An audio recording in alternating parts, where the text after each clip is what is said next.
Nathalie Frochot pour Soyez Pro et Zen. Aujourd'hui, je voudrais qu'on parle de l'autonomie des équipes. Vous bossez comme un dingue et vous avez l'impression que dans votre équipe, personne ne sait rien faire tout seul. Le moindre pépin, ça finit sur votre bureau. Tout le monde vous refile les patates chaudes. Vous êtes le chef, vous savez. Et du coup, tout le monde se déresponsabilise et vient vous voir systématiquement pour tous les pépins. Donc votre boîte mail, elle déborde, votre téléphone n'arrête pas de sonner. Et surtout, vous n'avez aucune disponibilité pour faire le cœur de votre métier. Hein, ça arrive souvent, ça c'est beaucoup chez les entrepreneurs que je croise, les dirigeants. Plutôt dans les petites structures où vous avez en fait une équipe directement et où tout le monde se repose sur vous. C'est confortable, hein, en fait, autonomie zéro, tout le monde vient vous voir systématiquement et du coup c'est d'autant plus compliqué. Mais à côté de ça, vous êtes un donneur d'ordre, c'est-à-dire que vous consultez jamais personne pour prendre des décisions, vous tranchez dans le vif, vous avez l'habitude de faire des mémos de service ou des mails, toi tu fais ça comme ci, comme ci, comme ça, à telle date et tu auras fini à telle date. Voilà, ok, bon. En face, liberté zéro, liberté d'accepter zéro, c'est comme ça, tu fais ce que je te dis. Donc, pas de liberté, pas d'autonomie. Donc, si j'ai pas envie de le faire, je vais mettre énormément de temps à le faire. Et puis surtout, au moindre pépin, je vais venir te voir parce que ça m'arrangera. Parce que c'est un truc que j'avais pas envie de faire, donc autant que ce soit toi qui te dépatouille avec. Ça, c'est quand on est plutôt dans le contenu. Vous êtes sans arrêt en train de tout prémâcher pour votre équipe. Parce que vous avez tellement l'habitude qui vous embête pour tout et n'importe quoi que vous allez passer 3 fois plus de temps à rédiger vos mails, à expliquer ce que vous attendez, ce que vous voulez et comment. Et justement, qu'est-ce qui va se passer en face? Ils vont lire le mail, ils vont se dire « mais il me prend pour une andouille, pourquoi il prémâche le truc, pourquoi il m'impose les choses ?»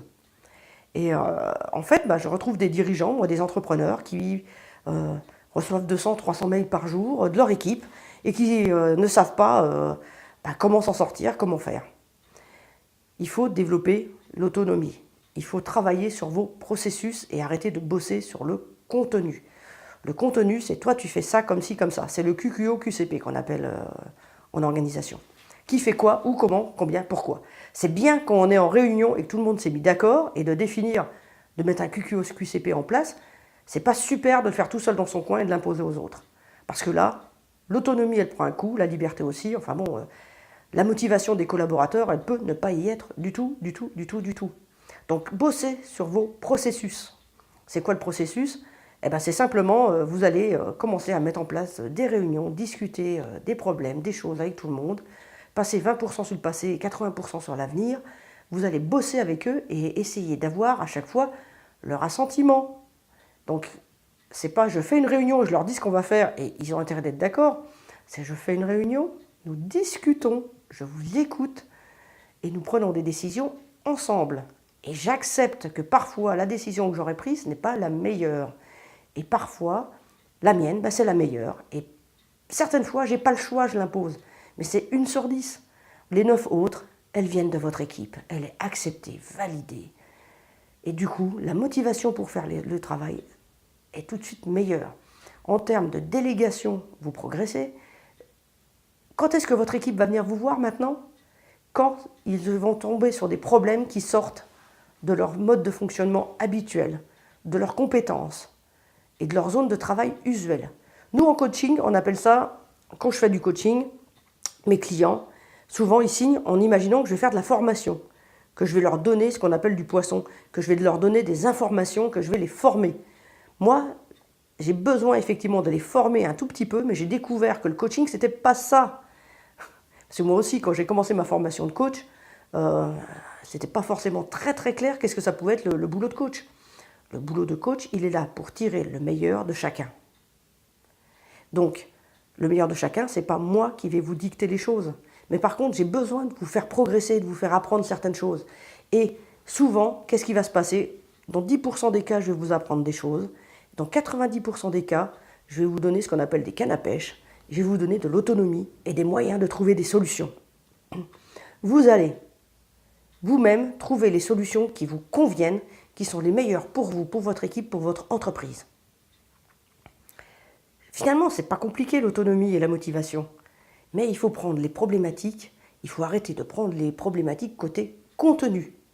Je vais leur faire des mails avec un QQ au QCP, un truc ultra ciblé, détaillé et tout. Vous faites comme ci, comme ci, comme ci, comme ça. Non!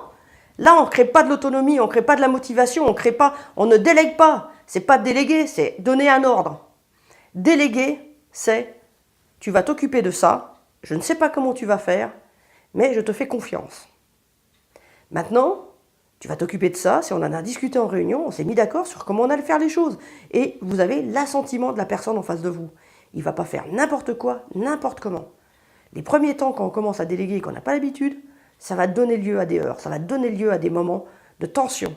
Mais il va falloir que vous appreniez les deux, ce que c'est que la délégation, comment accepter qu'on me délègue une tâche, comment vous déléguer pour que ça se passe bien et que ça ne soit pas donné un ordre. Si vous voulez qu'on bosse ensemble en coaching sur la délégation, sur l'organisation de votre équipe, vous me téléphonez, on en discute. Nathalie Frochot, pour Soyez Pro et Zen, 06 71 06 61 73 84 69. À bientôt. Ciao, ciao.